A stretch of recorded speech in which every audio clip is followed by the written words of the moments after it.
नमस्ते. आज मी भाताचा ढोकळा बनवते. तर हा माझ्याकडे भात आहे, जिरा राईस आहे. तर तो आता आपण एक मोठ्या 2 वाट्या होईल. आता आपण तो मिक्सरच्या भांड्यामध्ये थोडे बारीक करून घेऊ. 1 वाटी दही,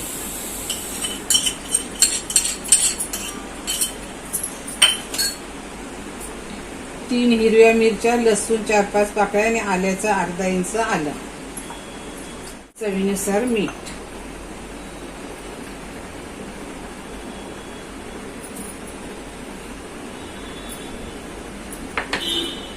आता हे आपण बारीक करू.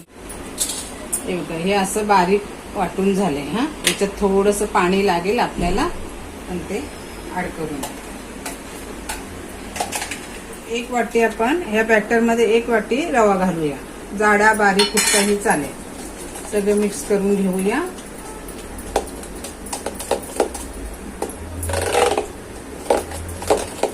एक पाऊच इनो टाकूया.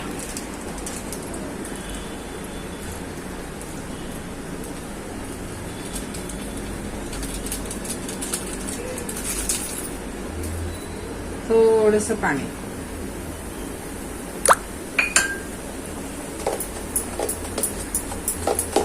इथे एका पातेल्याला मी तेल लावून घेतले. तुम्ही थालीमध्ये सुद्धा करू शकता. तुम्ही पातेलं घेतले तर पातेल्यामध्ये आपण ओतून घेऊ. टॅप करूया. इथे मी पाणी तापत ठेवलंय कढईमध्ये. आतमध्ये एक जाळी ठेवली, त्याच्यामध्ये लिंबू टाकले म्हणजे पातेलं खराब होते. आता हे आपण त्याच्यामध्ये ठेवूया.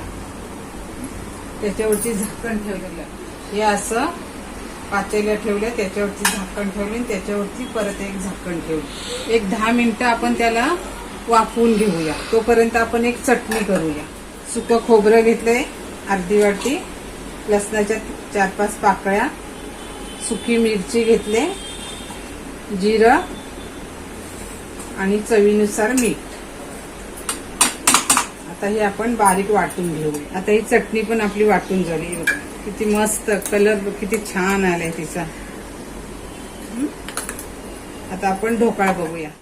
आता आपला ढोकळा तयार झाला.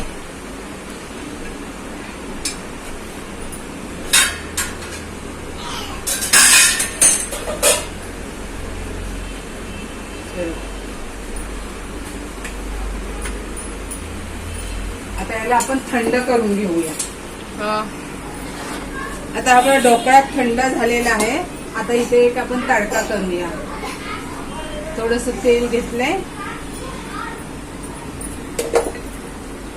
त्याच्यात राई टाकूया.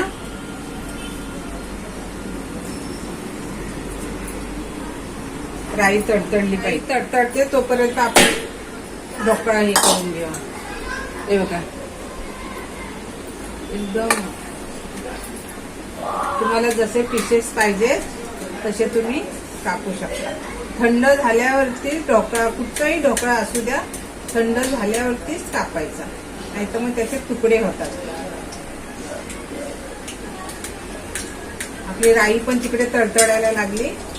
ढोकळा पण आपला कापून झाला. म्हणजे आपण हा कढीपत्ता घालूया. गॅस थोडा बंद केलाय. तीळ घालूया.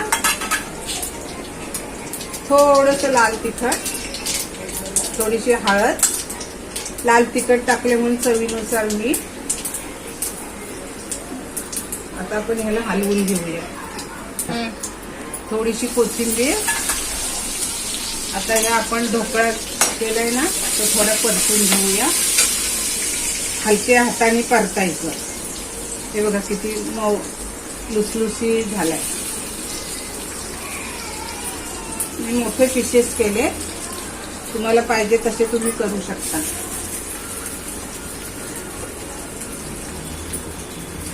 किती मस्त लुसलुशीत झाले एकदम. आता हे आपण परतून घेऊ. परतून झालेलं आहे. आता आपण काढून घेऊया.